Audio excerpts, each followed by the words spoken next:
What if the Bible has a secret for us on resolving our temptation to cross sexual boundaries that God has called us not to cross?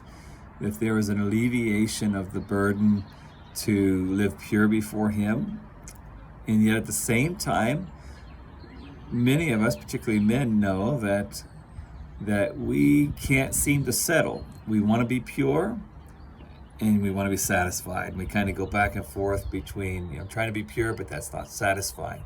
I'm trying to find satisfaction, but I end up crossing purity lines. And we want to figure out desperately how to live up to God's standards and yet be satisfied. And we also find scenarios where, and that also applies to men that are married and men that are single. The only difference is married men have an outlet sexually in a righteous way, where single men do not have that. But their struggle is they choose to cross that line at times, even if it just softly goes into the area of lust.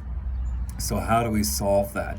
Or if you're married, man or woman, you're married, and whether the frequency of sex is there or not there, even if it is there, you might find yourself not satisfied in the experience itself. Why is that not satisfying?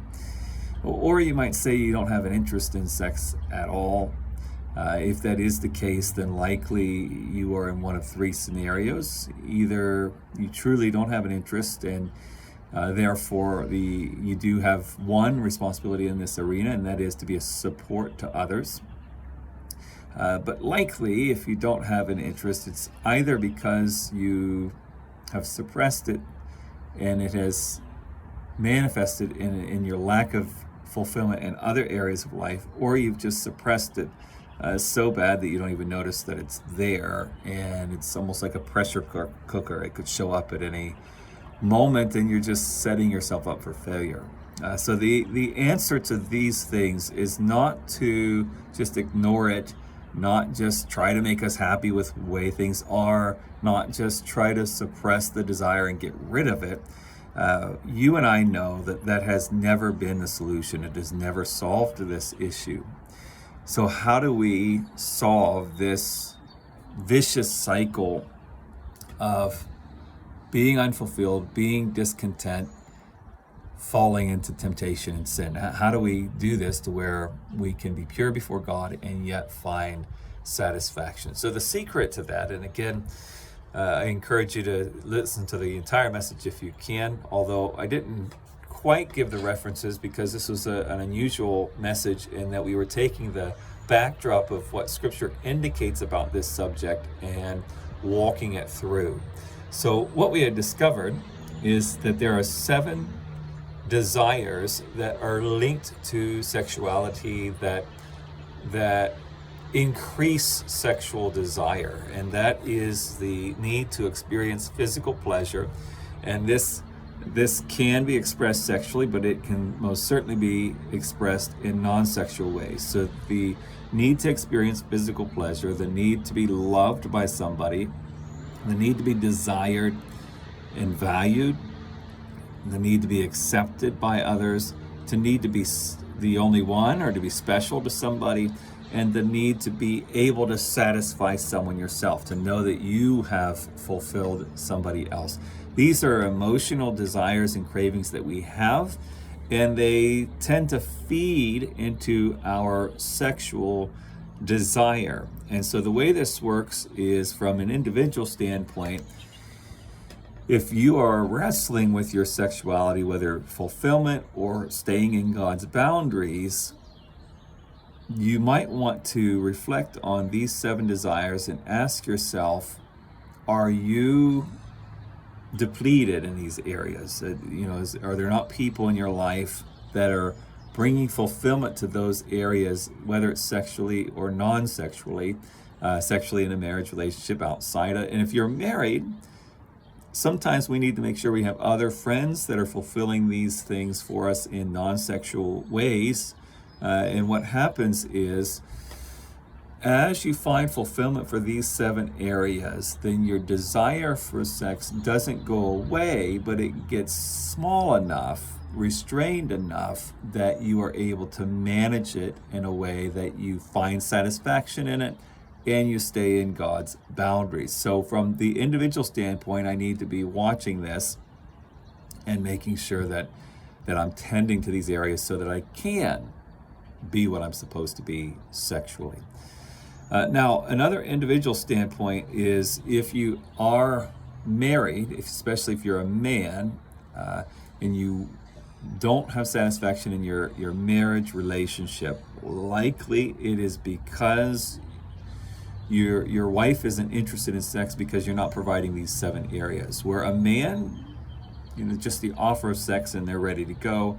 For women, they need a lot more buttons pushed. And so if you are wanting your wife to be more interested in you, start fulfilling these 7 desires for her in non-sexual ways. And you might think, well, I'm hoping this will lead to sex. Well, you're not likely going to get there with your wife unless you're fulfilling these 7 desires first. This is what's going to make her interested. Now, you have to make sure that you actually feel these ways towards her, and you're not just doing it for sex, because if you are, she's going to figure that out. You're going to get upset and moody when you do all these 7 things and she's not available to you, and then she's going to again realize it was all for sex and you don't actually desire me, value me, love me, all of those things. So you have to actually be this for her in order for her to be interested. And ladies, understand too, for your husband, one, you not making yourself available to your husband in no way makes you responsible for his sexual sin, if he has any sexual sin issues. However, you do send him a huge message when you make yourself available to him. You feed into all 7 of these without him really knowing it, because oftentimes men put all their desires in the sex box, not realizing that they actually desire these other things as well. It's just when their wives make themselves available to their husband in this way, it makes him feel all of these 7 things. So understand this is where your husband is coming from. Will go a long way. Also know that the reason why you aren't satisfied with your husband sexually is often because he's not doing these things. So lead him on. Show him how to love you in this way, and also lean on friends for these fulfillments in non-sexual ways, so that you aren't so depleted. Now, that's coming from. So then, how we come at this from the standpoint of service to others. As I said, if you're married, you can do this for your wife, your husband, in sexual, non-sexual ways. If you are not married, of course, it all needs to be non-sexual, or if you're married but to a friend, it needs to be non-sexual. But you can fulfill these desires in non-sexual ways, and so look to do this. Look to serve people, meeting these needs in people's lives, and you will be part of the method in which somebody else will end up finding their ability to live correctly before God and find sexual satisfaction in their marriage, because you're serving them this way. The biggest thing with all of this, though, is this link to the Lord, and we saw that in Ephesians 5 on Sunday, verse 32, that the mystery of this love relationship between the husband and wife is profound because it is actually speaking of the relationship between the church and Jesus Christ. And this is where everything comes together. If you, and we need all of this. So if you have a fulfilling relationship with Jesus Christ, but you don't have fulfilling relationships with people, you won't feel satisfied. The Bible says that God saw that it was not good for man to be alone. So you cannot find satisfaction in just a relationship with Jesus Christ. And if you think that sounds off, again, that's just the way God made us. God made us for communion with Him and communion with others. But the same is true if you were only finding intimacy and fulfillment in your relationships with people, and not in your relationship with Jesus Christ, then you will find yourself not fulfilled. And this is often where people are. They're either, they have it with people, but not with God, or they have it with the Lord, but not with people. Some people don't have either, and you really feel depleted. But I have to experience God in a pleasureful way. Again, this in a non-sexual way. I'm delighting in God's presence on a regular basis, and in that I'm finding satisfaction. The scriptures say that that if we delight ourselves in the Lord, He will give us the desires of our heart. That is, that if we find a fulfilling, satisfying relationship with Jesus, then we will be satisfied in all the other areas of our lives. And this is the key, learning to find fulfillment in and it takes work to do this, especially in our earthly relationships, find fulfilling, healthy, human relationships and relationship with Jesus Christ, and in that we will find needed emotional fulfillment in our lives that will reduce our sexual drive, not just stuff it somewhere or restrain it. It'll help us reduce our sexual appetite to a more healthy level, not eliminate it, but to a more healthy level, so that we can manage it in a way that we can still live pure before God, satisfy our spouse, and be satisfied by our spouse, and enjoy that aspect of our lives. And this is incredibly key, because sexuality has really wreaked havoc on so many people's lives, and destroyed the Christian community and our faith. And in order for us to get to God's mission, we can't ignore the fact that we are sexual beings. We have to, in a holy way, address that so that we can be able to do God's mission.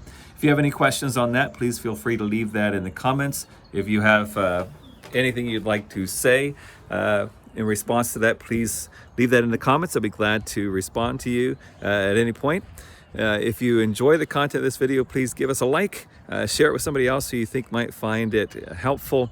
And if you'd like to be updated whenever new videos are uploaded on Facebook, just follow our page. On YouTube, subscribe to the channel and hit the notification button. And again, you'll be notified the next time a video is updated. God bless you.